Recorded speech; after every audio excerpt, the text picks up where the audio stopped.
여러분 오늘 오후 시간을 즐겁게 그러나 피곤하게 보내셨을 것 같습니다. 그래서 저녁 식사 마치고 좀 눈이 무거워지는 그런 경험을 하실 것 같아요. 그래서 최선을 다해 보겠습니다. 좀 제가 오늘 저녁의 메시지를 좀 짧게 할 수 있도록 노력을 해보겠습니다. 그래서 여러분이 조금 더 쉬실 수 있으면 어떨까 하는 생각이 듭니다. 사실은 3번의 메시지를 했고 그 3번의 메시지 안에 오늘 본문 말씀이 이미 들어가 있지만 이제 여러분이 수련회 마치고 다시 일상으로 돌아갔을 때 그럼 나는 어떻게 사는 것이 맞나, 그런 현실적인 그런 고민을 하는 것이 마땅하고 또 그렇게 고민을 하실 겁니다. 그래서 이 부분을 조금 더 디테일하게 이야기를 하는 게 좋겠다 하는 생각이 들었습니다. 증인으로 부르셨으니까 우리를 증인으로 사는 거죠. 저 같은 경우에 제도권에서 선교사라는 신분으로 지난 30여 년을 일했지만, 그래서 선교사라는 직분은 이제 제가 은퇴하면서 벗었지만, 선교사는 은퇴할 수 있지만 그리스도인 됨은 은퇴할 수가 없는 것이고, 제가 복음의 증인이라는 사실은 저의 어떤 공적인 직분과 무관하게 여전히 유효하죠. 우리 모두에게 우리 이 세상에 사는 동안 증인으로 부르신 그 부르심 앞에서 자기의 정체성과 또 자기의 삶의 자세를 끊임없이 점검하는 게 필요하죠. 교회란 말과 삶의 현장이란 말이 서로 상충되는 개념으로 현대 교회가 이해했다는 것이 서글픈 일입니다. 제가 이제 약간 농담 삼아서 부동산 신학이란 말을 했지만, 교회를 건물로 이해하는 것은 굉장히 잘못이고, 신앙 공동체라고 이해해야죠. 교회는. 그렇죠? 교회당, 옛날에 예배당이라는 말을 썼는데 나는 그 말이 더 맞다는 생각이 들어요. 교회란 말보다. 교회는 우리를 부르신 신앙 공동체 또는 증거 공동체가 교회죠. 건물이 교회가 아니고. 그래서 그 증거 공동체가 복음의 증인으로서의 그 역할이 구현되어야 할 그 장은 예배당이 아니고 세상이고 삶의 현장이죠. 현대교회가 많이 고민해야 할 부분입니다. 왜냐하면 어느덧 우리는 교회당 또는 예배당이라는 장소 속으로 스스로 들어와서 개토를 만드는 데 익숙해 있기 때문이고, 심지어는 세상을 변화시키려 할 때도 우리는 기독교에 관심 있는 분들을 교회로 데리고 와서, 교회 당으로 데리고 와서 이 자리에서 그 사람들을 바꾸려고 하는 것이 일반적인 우리의 습관이 되었습니다. 여기 와서 구도자가 또는 기독교에 관심 있는 분이 이 수련회나 또 여러분의 주일 예배 와서 예수님을 만나는 일이 나쁜 것은 아니지만, 그게 성경이 우리에게 보여주는 정도는 아니라는 거죠. 초대교회를 연구한 제가 굉장히 좋아하는 학자 중에 또 알란 크라이더라는 분이 계신데, 그분의 책은 우리에게는 하나만 지금 소개되어 있어요. 그 회심의 변질이라는 책으로 소개되어 있는데 한번 꼭 읽어보시기 바라고요. 초대교회를 깊이 연구한 분입니다. 왜냐하면 그분도 현대교회에 대한 많은 낙심, 절망을 느꼈고, 우리가 어디서부터 잘못됐는가, 물론 성경을 통해서 우리를 비판해야 되지만 동시에 역사적 기독교를 연구하면서 그가 개혁시대로 가고 개혁시대에서 더 근원으로 찾아가다가 초대교회까지 그 연구가 진행된 분이에요. 그분이 그 초대교회를 연구하면서 이런 초대교회는 믿지 않는 사람을 예배 장소로 초청하지 않았다는 이야기를 쓰고 있어요. 믿지 않는 사람을 예배하는, 우리가 예배드리는 곳에 안 믿는 사람이 오는 것을 막을 이유는 없지만 그러나 초청할 이유가 없었다. 왜냐하면 예배는 순전히 예배를 위한 것이었습니까? 구도자를 위한 자리가 아니고 예배는 이미 주님을 만난 사람들이 함께 하나님을 예배하는 장소였기 때문에, 그래서 굳이 오십시오, 우리 교회로 오세요, 이렇게 오게 해서 여기서 그 사람을 변화시키려고 하는 시도를 안 했다는 거죠. 그 사람은 예배자가 아니니까 아직 구도자지만, 또 모일 때마다 성만찬을 했기 때문에 우리가 그 사람을 오게 해놓고 우리끼리만 먹는 거 이상하지 않아요? 성만찬에 신앙 고백을 하지 않은 사람이 참여할 수 없잖아요. 그렇죠?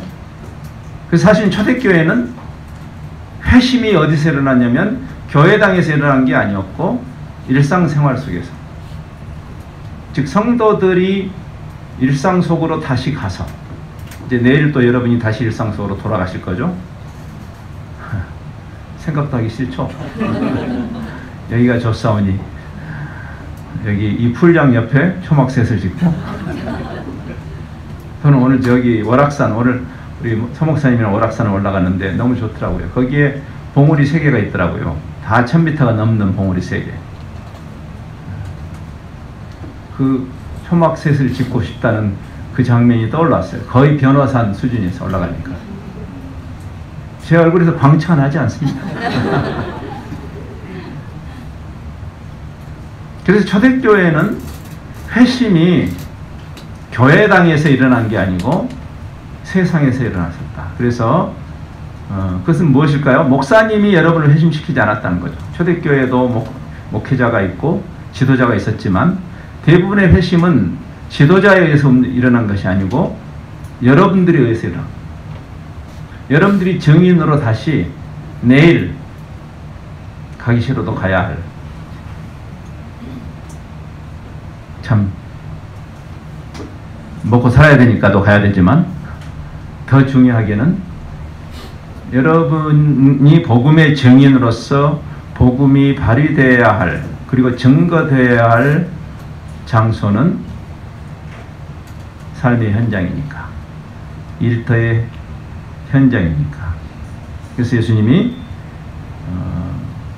교회당이라는 계토로 그리스도인들을 모아달라고 기도하는 것도 아니고, 오히려 그들이 세상에 있지만 우리의 일상의 그 상황 속에 다시 돌아가지만 거기에 가치관 속에 파묻히지 않고 함몰되지 않고 다른 가치관을 가지고 거기서 살도록 그렇게 기도하는 것이죠. 전도라는 개념이, 그래서 소위 뺑소니 전도 개념으로 현대교회가 정의된 것은 잘못이에요. 뺑소니 전도라는 용어가 있어요. Hit and Run Evangelism. 뺑소니 드라이버를 Hit and Run 드라이버라고 그러잖아요. 네. 사람을 치고 도망가.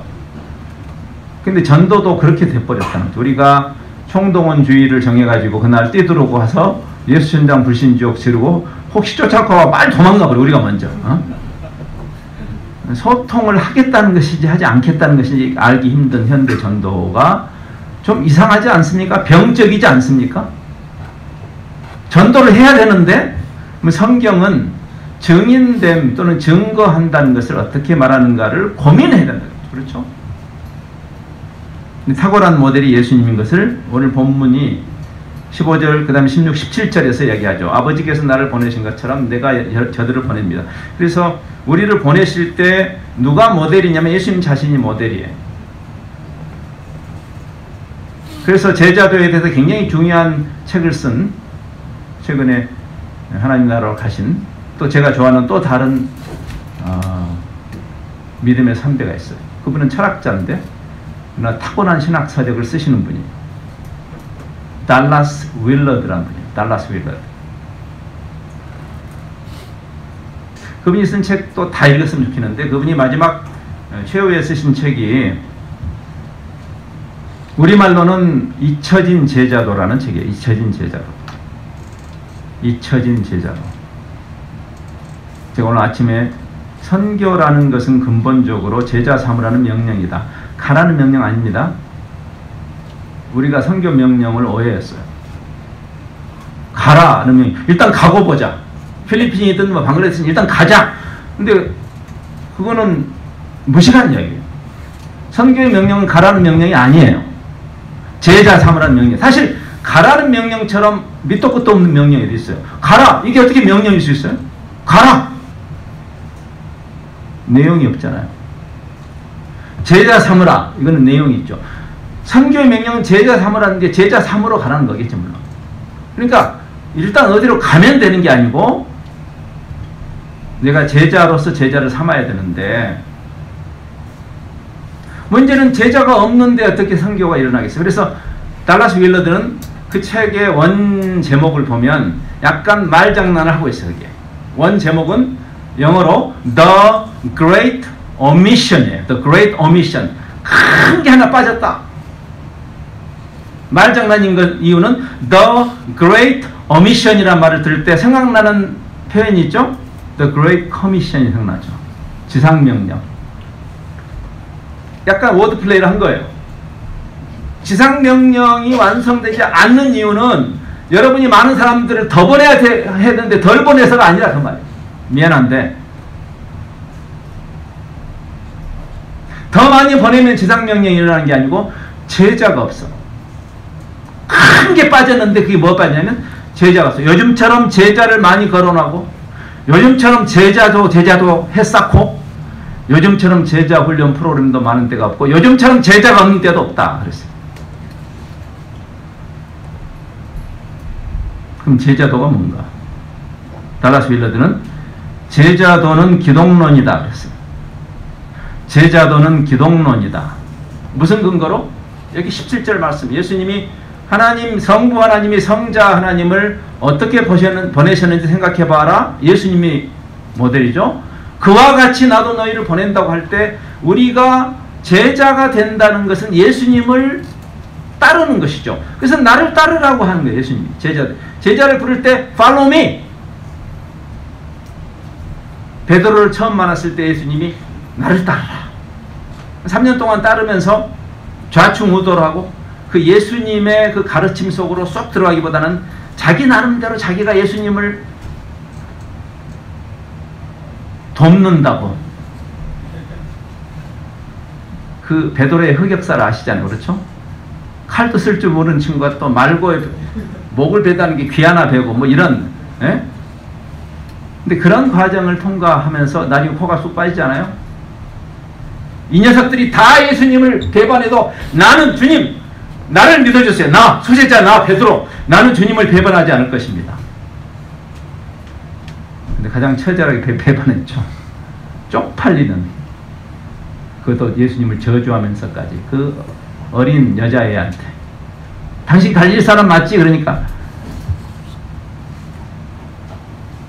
그런 다음에 그 다시 어부 생활로 돌아갔을 때 부활하신 예수님이 그 베드로를 다시 찾아가서 데자부죠. 데자부. 그렇죠?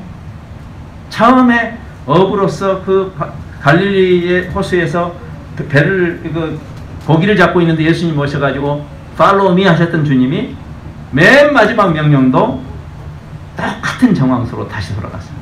베드로야 나를 따라라. 제자라는 것은 주님을 따르는 것입니다. 주님을 따르는 자, Christ follower, 그리스도를 따르는 것이다. 여러분, 증인이 된다는 게 뭘까? 종교인이 되는 것이 아니고 종교꾼이 되는 것이 아니라 그리스도의 그 자리에 우리를 두셨다라고 여러 번 이야기했습니다. 우리 같은 존재를 그리스도의 몸으로 부르셔서 세상이 우리를 통해서 그리스도를 보게 하시는 놀라운 부르심이죠. 제자도가 기독론인 것이죠. 그래서 그리스도는 우리의 존재의 모델이자 우리의 사역의 모델인 것이에요. 여러분 한번 생각해 보세요. 이번에 우리가 여러 번 생각했던 게 인간의 존엄성이 어디서 나오냐면 인간이 하나님이 만드신 피조물 중에서 단순히 잘 빠졌네 그래서 존엄한 게 아니라 유일하게, 유일무이하게 삼위 하나님을 빼놓고 인간의 이 세상의 모든 피조물 중에서 유일하게 하나님의 형상으로 하나님의 영을 부어넣으신 히브리어가 굉장히 의성어예요. 의성어. 그런 점에서 호흡을 불어넣었다. 루아흐. 그 히브리어예요. 루아흐.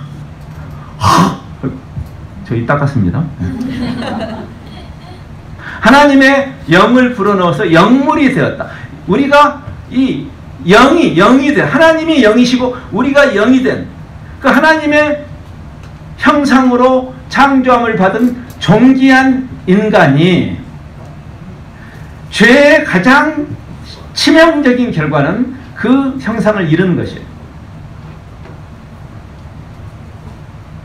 지금 여러분이 인간으로서 살면서 생로병사에 여러 어려움을 당하는 것은 다른 증상에 불과했거든요. 지금 그 문제를 해결하는 게 지금 우리가 신앙을 통해서 해결해야 할 것이 아니고 근원적으로 우리가 해결해야 할 것은 하나님이 원래 우리를 창조하실 때 하나님의 형상으로 만드셨는데 죄로 인해서 망가지고 파괴된 하나님의 형상의 회복인데 도대체 하나님의 형상이 회복된 상태가 뭘까?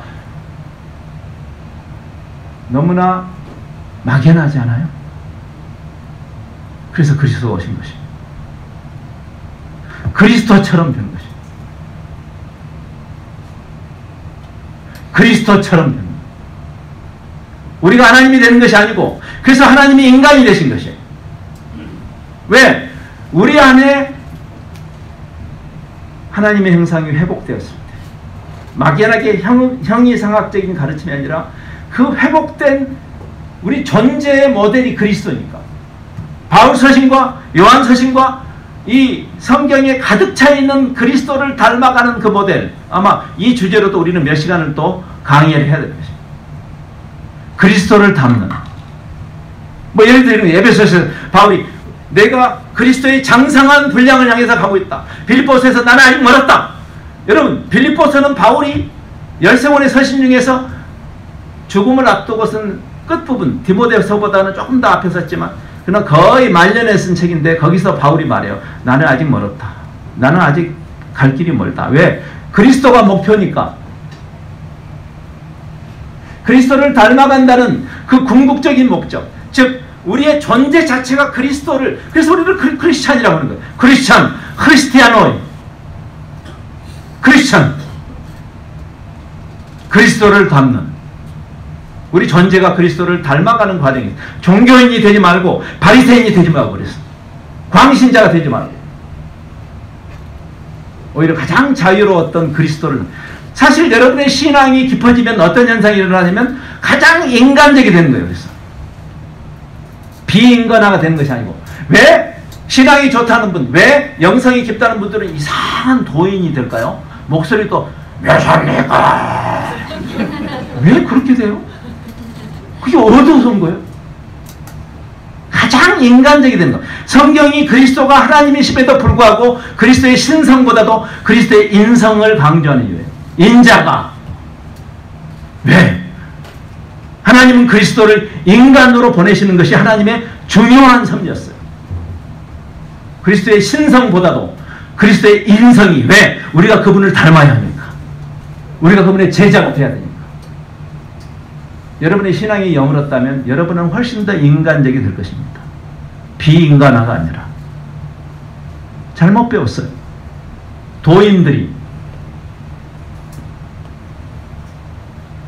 그래서 말씀 속으로 다시 들어가야 됩니다. 그 존재, 우리가 얼만큼 그리스도를 닮아내는가, 그리스도를 따르는가, 나를 따르라. 내가 주님을 따라가는. 그래서 제가 오늘 아침에도 그 이야기했어요. 우리가 뭘 많이 하는 것이 아니다. 전도고 성교고 많은 일을 하라는 것이 아니라 내가 그리스도를 닮아내는, 내가 그리스도를 닮을 만큼 내 주변 사람들이 변화할 것이에요. 나를 따라오면 내가 너를 사람 낚는 어부가 되게 했다. 수동태. 내가 사람을 낚는 게 아니에요. 내가 그리스도를 따르는, 내가 해야 할 일은 주님께 붙어있는 것이죠. 엔 크리스토, 제가 이야기했죠.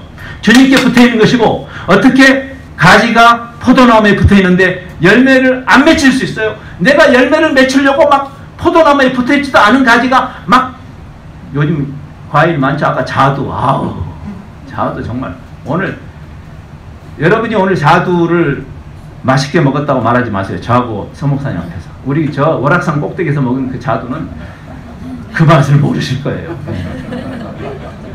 근데 자두가 어떻게, 내가 자두를 맺혀야지, 주여, 자두가 맺힘이 없어. 다 쓸데없는 짓이에요. 여러분이 자두 나무에 붙어 있으면 되는 거예요.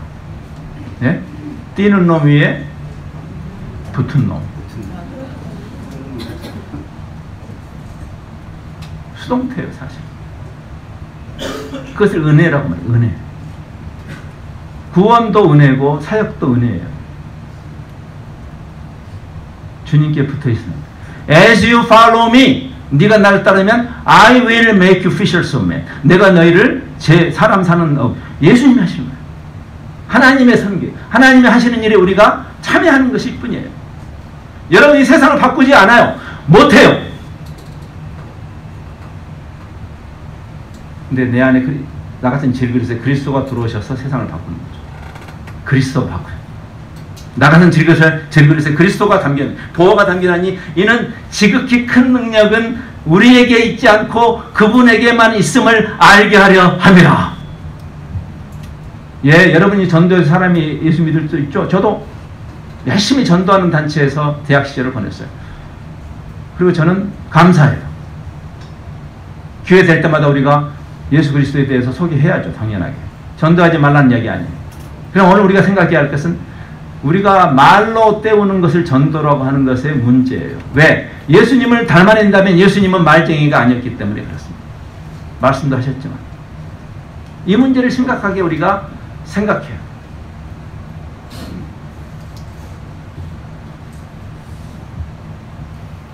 우리 개신교의 뿌리에 대해서 제가 몇 번 언급을 했습니다. 여러분과 제가 소위 개신교회다. 개신교회는 500년 전으로 거슬러 올라가지 않습니까? 그 당시에 개혁자들이. 여러분, 개혁운동의 뿌리가 뭔지 아세요? 몇 개의 중요한 뿌리가 있는데 하나는 하나님의 말씀이라는 솔라 스크립투라. 하나님의 말씀. 장로들의 요전 말고 탈무드 말고 어떤 사람의 체험 말고 하나님 필요하면 체험을 주시지만 체험은 객관성이 있는 것은 아니에요. 그래서 우리 신앙이 체험에 걸려 있으나 오히려 체험은 말씀을 통해서 검증이 돼야 돼요. 해석이 돼야 돼요. 솔라 스크립투라. 또 하나가 뭐냐면 오직 예수예요. 솔루스 크리스투스. 보통 우리가 말하는 오직 믿음으로, 오직 은혜로, 이것은 예수 그리스도, 오직 예수하고 연관되어 있는 말이에요. 솔라 피데, 오직 믿음으로. 그것은 누구를 믿냐면 예수님을 믿는 거예요. 오직 은혜로. 예수님이 다 치르신 그 은혜라는 의미예요. 그러니까 사실은 큰 두 기둥이에요. 그래서 개혁자들이 오직 그리스도라는 말을 했을 때 그것은 바로 지금 우리가 생각하는 아버지께서 나를 보내신 것처럼 우리가 그리스도를 닮아내는 만큼 나에게서 열매를, 나는 포도나무 너희는 가지라, 이 비유죠. 우리가 그 포도나무에 붙어있음으로 포도나무 열매를 맺는 것이죠. 내가 노력하지 않아도 붙어있음으로. 근데 지금 우리가 하는 많은 일들은 이런 거죠. 안 붙어있으면서 시장에 가서 포도를 사다가 스테이플러로 자기 몸에다 막 찍는 거예요. 주님 보십시오. 저 열매 많죠? 그거를 전문용어로 앵벌이라고 합니다. 신앙의 본질에 대한 깊은 이해가 없어요. 말씀에 다 있는 건데도. 관행적인 종교 생활을 멈춰야 하는 이유가 여기 있어요. 왜냐하면 힘들어요. 힘들고 효과가 있으면 그나마 의미가 있는데 쓸데없는 짓을 힘들게 하는 거예요. 그래서 아버지께서 나를 보내신 거지. 근데 그 개혁자들이 그리스도를 닮는다는 그 개념이 바로 그 500년 전에 개혁운동을 일으킨 그런 신학적인 근간인데 그 전에 수많은 다른 개혁자들이 이것을 유산으로 넘겨준 것이에요. 이 성경에 있는 말씀이죠. 우리는 흔히 500년 전에 우리에게 알려져 있는 깔뱅이나 스윙글리나 뭐 부처나 뭐 루터나 뭐 이런 이런 사람들, 뭐 틴데일이나 이런 사람들이 개혁자라고 말을 합니다만은, 틀린 말은 아니지만 그것은 반쪽 진리예요. 사실은 개혁은 500년 전에 일어난 게 아니라 2000년 역사 속에 끊임없이 개혁은 일어났어요. 근데 500년 전에 결정적으로 그것이 큰 무브먼트가 될 수 있었던 것은 500년 전의 개혁자들이 더 훌륭해서는 아닙니다. 하나님이 그 타이밍을 섭리하신 것입니다. 그 전에 그 사람들 못지않은 훌륭한 개혁자들이 수도 없이 있었어요. 그 전에. 근데 그때부터 이 200년 전, 즉 700년 전에 이미 그리스도를 담는 운동이 일어났어요. 제 역사를 조금 설명한다면, 즉 그 사람들의 유산을 이어받은 거죠. 그 사람들이 성경 해석에 의해서 영감을 받은 것이에요.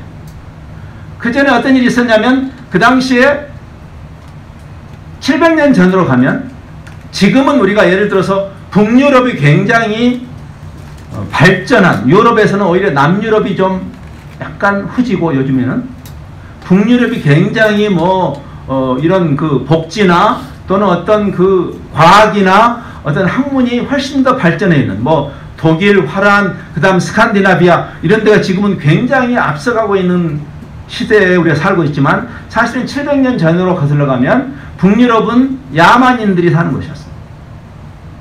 그래서 유럽에서 학문과 신학의 중요한 주도 역할을 남유럽이 했어요. 남유럽이. 여러분이 뭐 문예부인 그 르네상스가 일어난 그 메디치 가문의 그 유산을 포함해서 14세기, 15세기, 16세기 일어나는 그 흐름 속에 종교 개혁이 있는데, 그 개혁 이전에 그 주로 남유럽이 어떤 신학과 학문의 종주국 역할을 하고 있던 때, 저쪽 북쪽의 화란이나 독일 쪽에 새로운 신학적인 새로운 교두보를 형성한 운동이 있어요. 그 운동이 라틴말로, 그 당시에는 라틴말을 썼으니까 Devotio Moderna, 우리말로 번역을 한다면 새로운 경건운동, 뭐 그 정도로 설명하죠. 신경건운동, 신경건운동이었어요.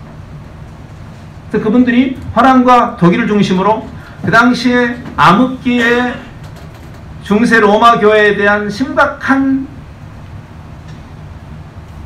식상함, 절망감을 가지고 말씀을 보면서 개혁운동을 일으킨 거예요. 700년 전에. 그 운동이, 그 신경건운동이 상당 기간 명명을 유지하면서 말씀 속에서 무엇을 깨달았냐면, 오늘 지금 우리가 함께 논의할 그리스도를 담는, 결국 이거다. 우리의 존재도 우리의 사역도 모델이 그리스도다. 우리가 그리스도처럼 되어야 되는 것이고, 우리의 사역도 십자군 운동을 벌일 것이 아니라 그리스도께서 십자가를 지심으로 가장 약한 방식이 가장 강한 방식인 것을, 이 역사를 우리가 따라가야 된다를 배웠던, 그리고 그것을 개혁자들에게 유산으로 넘겨준 운동이에요. 그 중에 중요한 인물이 아마 여러분 집에도 한 권쯤 꽂혀 있을 법한 책이에요. 그리스도를 본받아. 기억나시죠? 그리스도를 본받아. 토마스 아켄피스라는 화란 사람, 이 깊은 묵상 속에서 나온, 물론 그 시대의 신학이 부족한 부분도 있어요. 지금 우리가 또 비판할 부분도 있지만, 그러나 그들이 아주 우리 기독교 영성의 핵심을 발견한 것입니다. 그리스도를 담는 것이다. 그래서 우리는 여기서 이 세상에 있으면서 악에 빠지지 않고 어떻게 사는 것이 맞나? 예수님이 당연하게 악에 빠지시지 않으셨죠. 우리가 어떻게? 그러면 질문을 던지기 시작해요. 왜냐하면 그때 그 예수를 담는 일이다라는, 그래서 오직 예수라는, 오직 그리스도라는 그 개혁운동이 500년에 일어났고, 그리스도가 아닌 다른 어떠한 것도 기독교 영성의 기반이 될 수 없다라는 그러한 합의가 일어났고, 그래서 그리스도가 지신 십자가 신학이 핵심이 되는 거예요. 그 당시에 중세 로마 교회가 영광의 신학을 내걸 때, 요즘도 많이 보죠? 예수 믿고 팔자 고치는 거, 예수 믿고 대박 터지는 거, 그 영광의 신학이라고 해요. 영광의 신학. 예수 믿으면 잘 됩니다, 이런 그런 책 있죠. 잘 되는 나, 이런 거. 예? 십자가 없는 허접한 책들. 조금 성경을 조금만 보면 그 가짜라는 거 알 수 있는데 좋다고 쫓아다니고 지금 지구상에 제일 큰 교회가 되어 있는 그런 교회. 도대체 이런 것을 왜 하나님의 말씀을 읽는 사람들이 분별하지 못하는가? 그때 로마 교회가 주장했던 그 영광의 신학의 분연이 일어난 것이 개혁자들이 아니다! 십자가 신학이다. 테올로기아 크루시스. 십자가 신학이다. 우리가 좀 역사를 볼 필요가 있습니다. 아브라함과 이삭과 야곱의 하나님이기 때문에 2000년 교회 역사 속에 우리의 믿음의 선배들이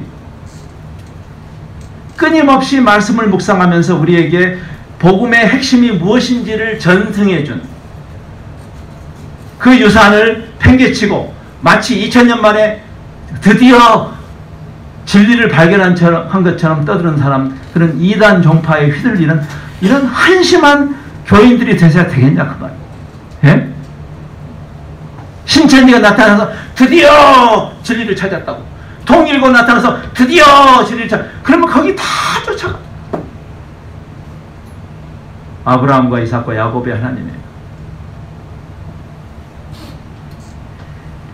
우리 신앙의 통시적 공동체가 공유했던 하나님의 말씀에 대한 깊은 성찰, 그 위에 서 있어야 되는데 그게 바로 그리스도를 담는 것이에요. 19세기에 찰스 셸던이라는 사람이 그 똑같은 고민을 하면서, 왜? 그 당시에 이미 또 다시 새로운 개혁이 필요하던 때였습니까? 그가 우리의 영성의 핵심은 그리스도다 라는 것을 깨닫고 그가 쓴 책이 있어요. 주의 발자취를 쫓아서라는 책이에요. 그 책의 부제, 아마 요즘도 많이 사용하고 있죠? 그리스도라면 어떻게 하셨을까라는 부제. 예수라면 어떻게 하셨을까? What would Jesus do? What would Jesus do? 중요한 질문이에요. 왜? 그리스도는 어떻게 했어요? 그분이 우리가 따라야 할 모델이니까. 여러분이 한번 자기에게 적용해 보세요. 이 거대한 구조 악과 같은 이 회사에 예수님이 미생으로 신입사원으로 들어오셨으면 What would Jesus do? 그 질문을 던지는 거예요. 예, 쉽다고 말하지 않아요. 어려워요. 맞아요. 성경이 쉽다고 말한 적이 없어요. 어렵죠. 그렇죠. 당신도 장사해봐. 제가 이런 이야기 하니까 어떤 분이 그러더라고요. 당신도 장사해보라고. 거기까지는 제가 참았어요. 근데 어떤 분은 여기까지 나왔다고. 예수님도 장사해보라고 그러세요.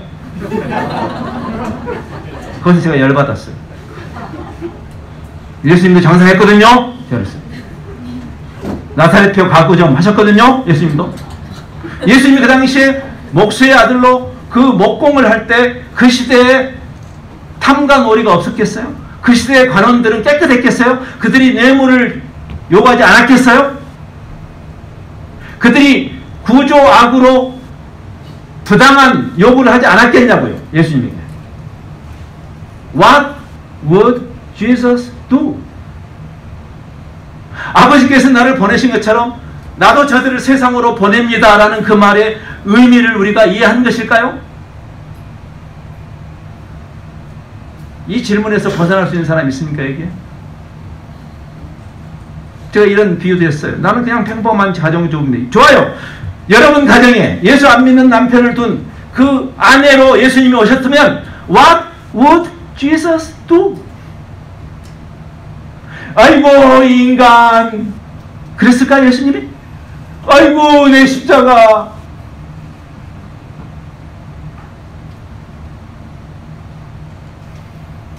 현대인의 삶도 녹록하지 않죠. 쉽지 않아요. 그 성경 고난을 말하죠. 누구든지 그리스도 안에서 경건하게 살고자 하는 자는 고난을 받을 수 있다가 아니라 반드시 고난을 받을 것이다. 반드시. 예, 우리가 이 세상에서, 악한 세상에서 악에 합류하지 않는다는 것이 뭘 의미하는지 우리가 알잖아요. 그리스도라면 어떻게 하셨을까?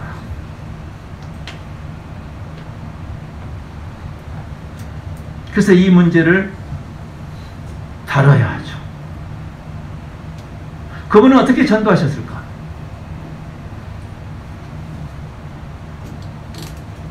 여기에 언행일치라는 중요한 원리가 나오죠. 예수님이 그냥 말로 떼우신 분은 아니죠. 예수님 말씀 많이 하셨어요.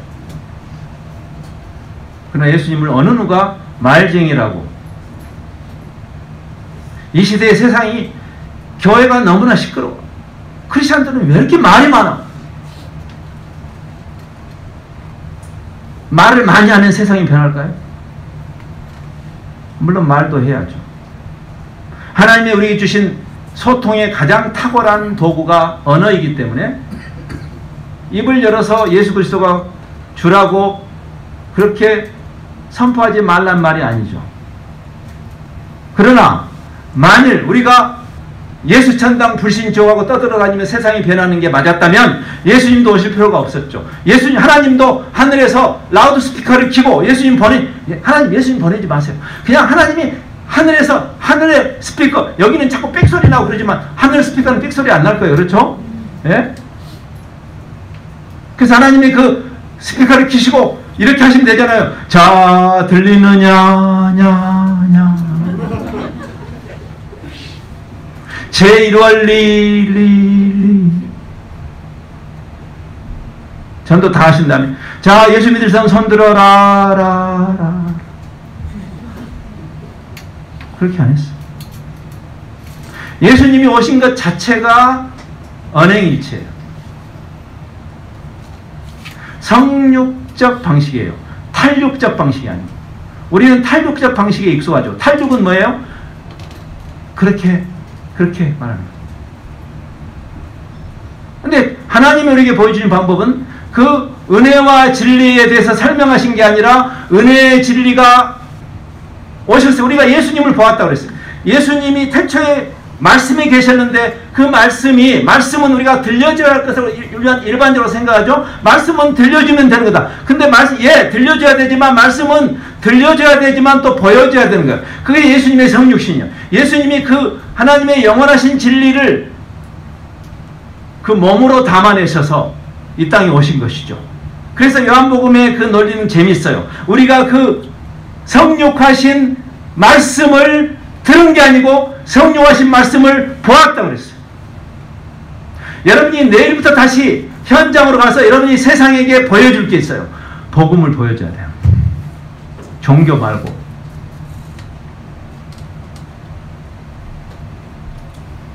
그 자리에 예수님이 계셨다면 어떻게 살았을까? 예수님이 말씀만 하신 게 아니죠. 원수를 사랑하라 하실 때 예수님이 원수를 사랑하셨잖아요. 그 말과 삶이 정확하게 일치하는 그 증거.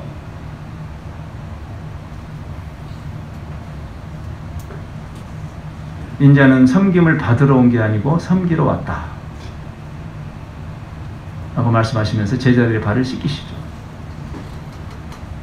그게 증거예요. 적폐청산 정국을 맞아서 우리가 수많은 사람이 법정에 서는 것을 보죠. 증인으로. 여러분은 뭘 느끼십니까? 말을 멋지게 잘하는 사람이 믿을만 합니까? 아니면 그 사람이 법꾸라지인 그런 사람은 믿을 수가 없죠. 말을 잘하고 잘못하는 문제가 아니에요. 예, 말을 해야죠.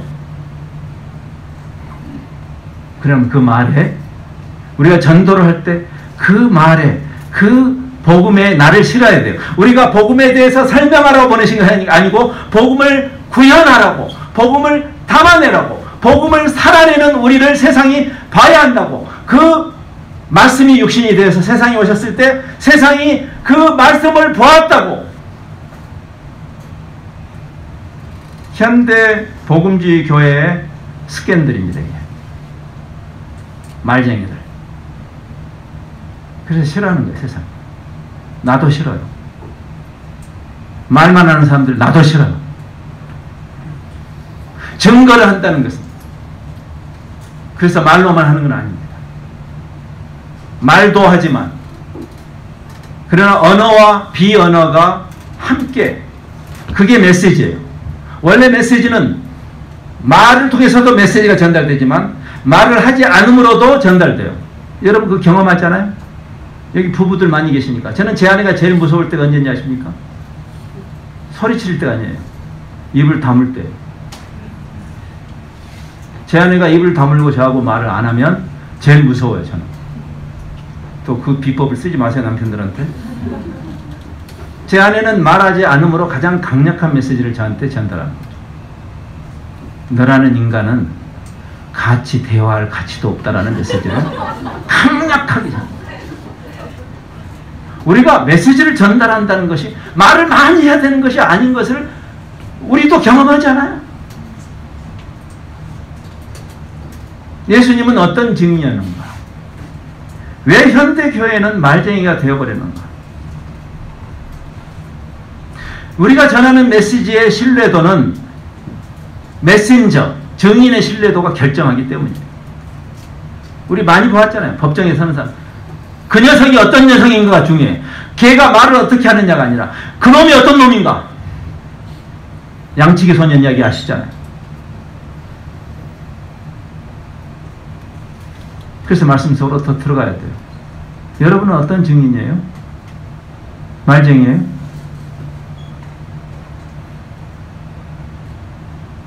세상의 커뮤니케이션 이론에서도 이미 다 발견했어요. 현대 커뮤니케이션 이론에 여러분 중에서 커뮤니케이션을 전공하신 분이 있으면 아마 마샬 맥루한이라는 사람을 알 겁니다. 커뮤니케이션 이론에 굉장히 중요한 인물이에요. 그분의 대표적인 티어리가 그분이 낸 책이에요. The medium is the message. 매체는 곧 메시지다. 그 말이에요. 매체가 곧 메시지다. 그러니까 우리가 복음을 어떻게 잘 설명하는가보다 더 중요한 것은 내가 누군가라는 거예요. 여러 번 나왔죠? 그래서 성경은 증인에 초점을 맞추는 거예요. 증거 행위 말고 우리가 정말 증인이면 증거 행위를 하겠죠. 내가 정말 참된 증인이면 내가 말을 더듬거려도 세상은 내 말에 귀를 기울일 거예요. 저 사람이 하는 말이라면. 우리가 정치계에서도 그런 분들 보잖아요. 저 사람은 진실이 될 사람이다. 저 사람의 정치적인 성향은 나는 동의하지 못하지만 그러나 저 사람은 진실이 될 사람이다. 그럼 세상이 귀를 기울이죠. 존중하죠. 증인됨이 중요한 거죠. 예수님이 그러하셨습니까?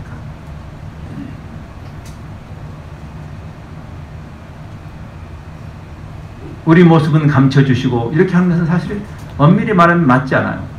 우리가 예수님의 을 대변하도록 우리를 부르셨기 때문에. 아니, 세상이 우리를 안 보고 주님을 볼 수 있는 방법이 없어요. 아셨어요? 예수님의 중보기도는 그를 명확하게 하고 있습니다. 우리를 보지 않고 주님을 보라고? 어떻게 그게 가능해요? 여러분도 안 읽는 성경 읽으라고 세상에게 택도 없는 이야기죠. 그래서 우리 어깨가 무거운 것이 그리스도를 따라가야 되는 것이 그냥 종교인으로 머물면 안 되고 종교 소비자가 돼서는 안 되는 것이 여러분이 있는 그곳에서 그리스도를 닮아내는 여러분이 말하는 그 말의 무게는 여러분의 진정성이 결정하기 때문에 어려운 논리가 아니잖아요. 여러분 자녀들이 반듯하고 정직한 자녀로 자라기를 원하시죠? 부모는 가끔 거짓말 하더라도 혹시 자녀가 거짓말쟁이로 자랐으면 좋겠다 그런 소원이 있는 분 한번 손 들어보세요. 시대의 사기꾼도요 자기 자녀는 정직하고 반듯하게 자라기를 원합니다. 그럼 두 번째 질문 어떻게 하면 돼요? 여러분의 자녀들이 어떻게 하면 정직한 자녀로 자라요? 부모가 어떻게 하면 돼요? 부모가 정직하면 돼요. 끝. 정직하라고 말하는 것도 해야 돼요. 당연하게. 그러나 정직하라고 말하지 않는 부모가 없죠.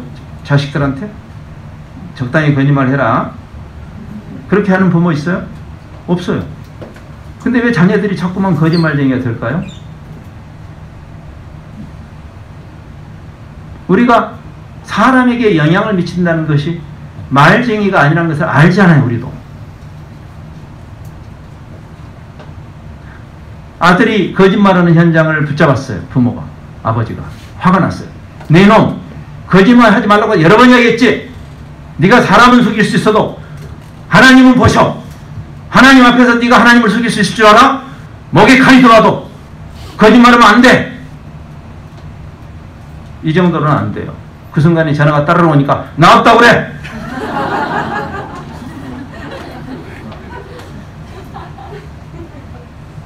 어려운 논리가 아니잖아요. 우리가 세상에게 예수 찬당 불신 지어가면 세상이 구원받을까요? 그런 어떤 택도 없는 생각을 왜 우리는 하고 있을까요? 현대교회는. 너희는 세상의 빛이라, 너희는 세상의 소금이라. 이 말은 여러분 성경에 없어요? 우리 복음주의자의 성경에는 그 말이 없는 겁니까? 이방인 가운데 흩어져 사는 디아스포라 크리스천들을 향해서 쓴 두 개의 서신이 있어요. 하나는 야고보서고 하나는 베드로서예요. 여러분이 야고보서를 읽을 때 굉장히 당혹스럽죠. 행위 구원을 말하나? 그게 아니에요. 야고보서는 구원론적으로 읽어야 할 책이 아니고 증인, 선교론적으로 읽어야 할 책이에요. 이방인 가운데 흩어져 사는 그리스도인들이 어떻게 야, 나 믿음 있어? 나 믿음 있어 하는데 내 존재와 삶이 믿음을 거스르고 있으면 누가 믿음이 있는 거냐 그 말이에요. 행위 구원을 말하는 게 아니에요. 증인으로서 세상의 빛으로 소금으로 그런 증인됨을 이야기하는 것이 여러분이 선을 쌓아서 여러분의 공로로 구원받는다는 구원론적인 이야기가 아니고 그 깜깜한 세상에서 빛으로 사는 주님께 접붙임을 받은 자가 빛으로 안 살 수가 없죠. 그렇죠. 우리가 참빛 자체는 아니라고 요한복음 1장은 말해요. 그 로고스가 오셨는데 그분은 참 생명이고 참 빛이라. 근데 그 참 빛이신 그리스도에 대해서 설명하다가 갑자기 세례 요한을 등장시키는 이유가 거기 있어요. 우리를 대표하는 분이죠. 세례 요한. 우리가 그리스도는 아니에요. 우리가 참 빛은 아니에요. 그래서 세례 요한을 설명하면서 그 사람은 참 빛 자체는 아니다. 그러나 증인으로 거기 서 있는 것이다. 우리말이에요. 달과 같은 존재죠. 우리. 그렇죠? 우리는 발광체는 아니에요. 지금 이 밤이 되어서 지구 반대편에 태양이 있기 때문에 우리가 지금 태양을 보지 못하지만 달을 보면서 달이 저 창공에서 저 건너편에 있는 태양빛을 받아서 우리에게 반사, 그 하나님의 빛 되심을 반사하는 공동체로서 우리가 달을 보면서 태양의 존재를 인식하듯이 사랑과 공의의 결정체이신 그 그리스도를 닮아내는 우리들.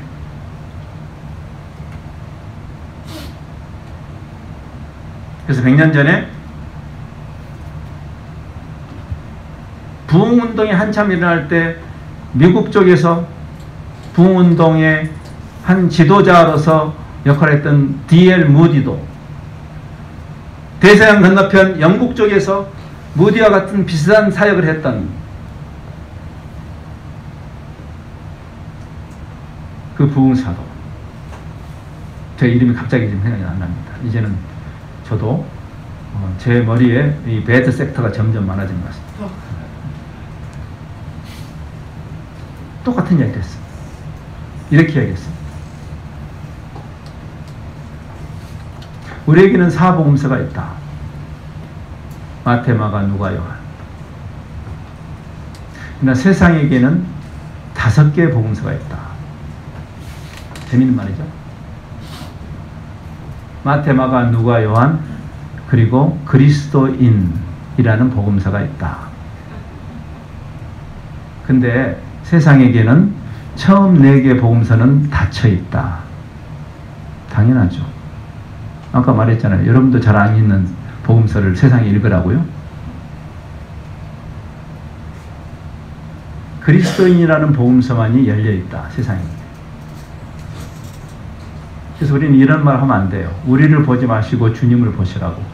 안 보여. 여러분을 통과하지 않고는 주님을 볼 수가 없어요. 세상에. 그래서 교회가 정신 차려야 되는 것이에요. 성경에 없는 이야기. 우리를 증인으로 세우셨기 때문에. 이 세상에서 그래서 제자들을 부르신 다음에 예수님이 산상수훈을 주시고, 즉 예수님을 닮아내는 성품들이에요. 거기 있는 그 팔복이라는 그 개념이 그래요. 예수님의 성품에 관한 이야기고, 그리고 그 팔복을 주신 다음에 첫 번째 행동 강령이 너희는 세상의 빛이라, 너희는 세상의 소금이라.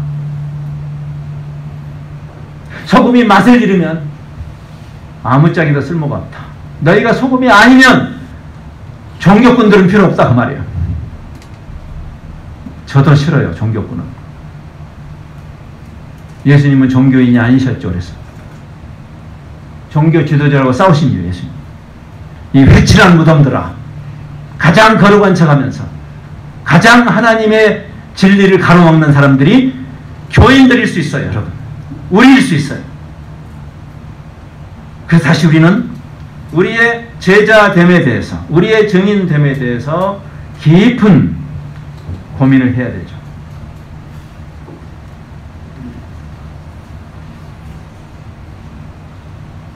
어떻게 현대 교회가 이렇게 이상해졌을까? 특별히 한국의 교회가.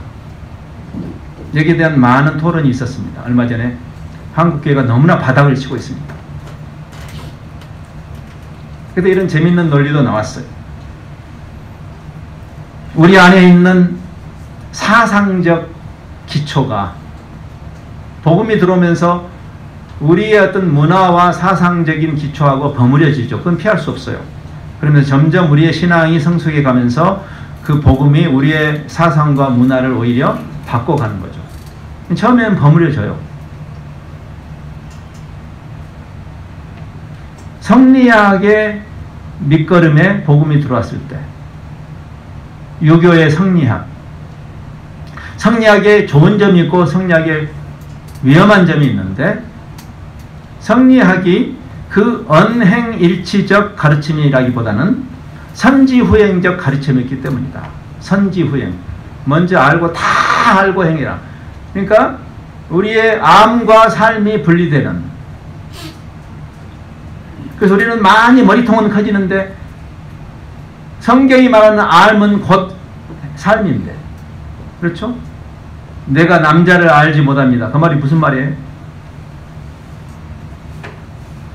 전인적으로 남자를 경험하지 않았다는 이야기죠. 근데 우리는 그거를 분리시켰죠. 가장 복음이 안 들어간 일본 사람들이 왜 저렇게 정직한가? 그래서 우스갯소리로 가장 복음이 아시아에서 가장, 비서구에서 가장 성공했다는 것이 가장 반성경적이고 한국이에요. 가장 복음이 안 들어갔다는 일본 사람들이 가장 성경적이다. 그래서 정직하죠. 거기 들어간 유교는 양명학이 들어갔기 때문에 지행합일, 아는 것과 삶이 일치되는 것이다. 너의 존재는 너의 삶이다. 우리는 말쟁이가 되었고, 물론 이런 단순 논리로 우리가 이 모든 문제를 풀 수 있는 것은 아니겠지만 그런 논의도 나왔다는 것을 제가 설명드려요. 다시 우리가 말씀 속으로 들어왔을 때 우리는 어떤 고민을 해야 마땅한가? 내가 흔히 말하는 작은 예수로 여기 있는 것이다. 그리스도의 증인으로, 그리스도를 드러내는, 태양을 증명하는 달처럼 그 탁월한 그리스도의 영이신 성령의 열매를 맺혀내는, 그래서 성령 충만의 결과는 종교성이 아니라고 에베소서도 이야기하죠. 에베소 5장에 성령 충만함을 받아라. 술 취하지 말고, 술 먹는 게 죄라는 그런 개념이 아니라 술이 너를 다스리게 하지 말고 성령께서 너를 다스리게 해라, 그런 의미예요. 그럼 성령이 나를 다스리면 어떻게 되는가? 목소리가 이상해지고, 그게 아니고 어떻게 되죠? 남편들아 아내들아, 일상 속으로 성령 충만의 열매가 일상생활의 열매로 나옵니다. 남편들아 아내들아, 남편들아 아내를 그리스도가 교회를 위해서 자기를 내어주신 것처럼 그렇게 사랑해라. 아내들아 남편을, 그 성령 충만의 결과가 서로에게 순종하는 개념이에요. 기본적으로. 여러분, 사실 아내가 남편에게 순종하지만 남편도 아내에게 순종하는 거예요. 왜냐하면 성령 충만을 받으라 하면서 서로 복종하라 라는 말을 했기 때문이에요. 근데 서로 복종하는 개념이 남편은 그리스도가 교회를 사랑하신 것처럼 표현이 되는 거고, 아내는 지아비를 잘났든 못났든 존중해주고 순종하는 모습으로 표현이 될 뿐이에요. 여러분, 자식이 부모에게 공경하죠. 그게 자식이 부모에게 순종하는 표현이고, 부모도 자식에게 순종하는 거예요. 어떻게? 자식에게 노엽게 하지 말고, 부모라고 갑질하지 않고, 주님의 교양과 훈계로 자녀를 잘 양육하는, 그것이 자녀를 향한 부모의 섬김이다. 비즈니스를 하시는 분들이 돈을 가지고 일용직 사람들을 갑질하고 공갈의 협박을 멈춰라. 당신이 비록 고용주지만 그러나 갑질하지 말고 그를 섬겨라. 어떻게? 더 큰 상전이 있는 하나님을 생각하면서 하나님의 그 성품대로 그리스도의 그 공의로 사람으로 그들을 체불하지 말고, 관행이라고 까불지 말고. 그리스도인 기업가들이 체불이나 하고 어음 쓰고 그런 짓을 하지 말고, 무슨 자본주의가 복음인 것처럼 착각해가지고 늑탈하지 말고, 그리고 피고용자는 눈가림만 하지 말고, 시간만 때우면 월급 준다고 그렇게 하지 말고 죽게 하듯 해라. 피차 복종하는 개념이에요. 그게 성령 충만의 결과예요. 바울 서신 중에서 어떤 한 개념을 가장 길게 자세하게 쓴 부분이 그 부분이에요. 에베소서 5장 15절부터 6장 9절까지 가장 긴 설명이 바로 거기 나와요. 즉 우리의 복음의 증인으로서 우리의 증인됨이 구현되어야 할 곳이 교회당이 아니고, 여러분이 다시 돌아가서 여러분의 가정 안에서, 여러분의 캠퍼스에서, 일터에서, 지역사회에서, 일상에서 당신의 통치가 임하소서. Your kingdom come. 당신의 통치가, 나의 주이신 그분의 사랑과 공의의 통치가 나의 일상에 임하는 그 사람들을 통해서 세상은 바뀌는 것입니다. 그것이 내가 아까 소개했던 알란 크라이더가 초대교회를 연구하면서 깨달은 것이에요. 현대교회가 변질했다. 우리는 이것을 종교활동으로 잘못 정의하고 있다. 그래서 새로운 사람들이 또 종교꾼이 되는, 새로 교회 나온 사람들이 또 종교꾼이 되고, 우리가 종교꾼이니까 그들도 종교꾼이 되고, 이 악순환의 반복을 끊어야 된다. 이것은 회심의 이슈다. 메타노이아, 생각이 바뀌는 거고, 주님을 만나는 것이고, 관점이 바뀌는 것이고, 세계관과 가치관이 변하는 것이고, 그렇게 변한 사람들, 이 세상에 입대, 이 세상의 가치와 전혀 다른 예수 그리스도를 대변하는, 그 자리에 예수님이 계셨다면 그렇게 하셨을 것으로 보여지는 그러한 증인들을 통해서 세상이 바뀔 것입니다. 제가 말씀을 마무리하면서 이런 생각을 해봅니다. 저도 관행적 교회의 산물이었기 때문에 이 부분이 굉장히 힘들었어요. 우리는 어떤 종교적인 어떤 표현을 함으로써 우리가 하나님께 영광 돌리다라는 이상한 생각을 하게 됐어요. 그걸 제일 잘한 부류가 바리새인들이에요. 여러분이 어떤 종교적인 표현을 하는 게 죄라는 말이 아니라 진짜 문제는 그 표현이 곧 여러분의 영성이라고 착각하는 것입니다. 뭐 이런 것이에요. 저는 옛날에 축구 골을 넣고 기도하는 사람 보면 감동을 받는데 요즘에는 걱정이에요. 저 친구가 기도를 하는 게 중요한 게 아니라 저 친구가 평소에 저 팀에서 어떤 친구가 나는 걱정이야. 예? 평소에 그 팀에서 아주 얌체고 아주 비난을 받는 친구가 거기서 좀 기도 좀 안 했으면 좋겠어. 어떤 종교적인 제스처를 가지고 우리 신앙을 증명하려고 하지 말고 예수님이 은혜와 진리의 본체이셨던 것처럼 참으로 진실하게 빛으로 소금으로, 그것이 여러분의 전도에는 어떻게 적용이 되어야 될까요? 여러분이 내일 당장에 만날 그 형제에게 여러분은 어떤 사람이에요? 내일 캠퍼스에서 만날 그 자매에게 여러분은 어떤 존재예요? 내일 직장에서 다시 만날 그 사람 자꾸 전도지 주지 말고 그 사람에게 당신은 도대체 어떤 사람이냐고 그걸 질문해야 돼요. 여러분이 단기팀으로 가서 단기 선교 가서 한번 율동하고 오는 게 중요한 게 아니라 지금 여기서 내일 당장에 만나는 내일 만나게 될 그 방글라데시에서 온 형제에게 여러분은 어떤 사람이냐, 내일 당장에 여러분의 지역사회에서 만나는 그 중국에서 온 형제에게 여러분은 도대체 어떤 존재냐. 종교인이 되지 말고 정인이 되어야 되는 이유죠. 그 기도를 주님이 하시는 것입니다. 이게 어려운 논리예요? 아닙니다. 작은 그리스도로 아까 했던 그 질문, 예수님이라면 어떻게 하셨을까? 그럼 그분을 더 알아야 되지 않겠어요?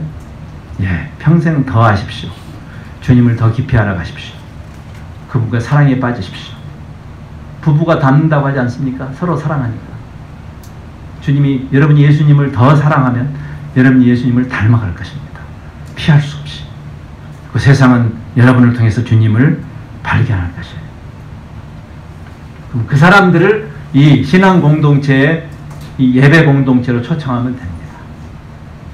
여러분이 있는 그 자리 목사님이 대신 못 갑니다. 아셨어요? 여러분의 숙제를 하세요. 목사님 와서 해주세요. 그러지 마세요. 여러분의 역할을 하세요. 증인으로 주님이 우리를 부르실 때 목사들을 부르신 게 아니고 선교사를 부르신 게 아니라 교회를 부르셨기 때문에. 잠시 기도하는 시간을 가질까요?